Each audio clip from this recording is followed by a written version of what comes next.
कर्मा का शूटिंग करने। देखिए, और ये रहा हम लोग का डांस ग्रुप, पीछे आ रहे हैं सब।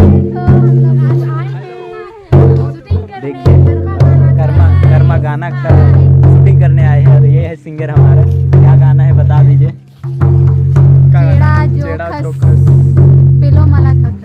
तो आप लोगों के लिए ये जल्द ही आने वाला है यूट्यूब में, तो आप लोग इंतजार कीजिएगा हमारा वीडियो के लिए।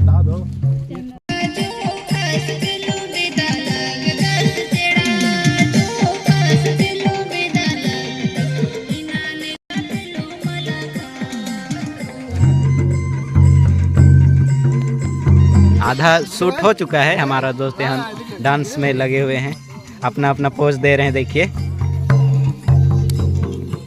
दीपक भाई थोड़ा साउंड बढ़ाइएगा।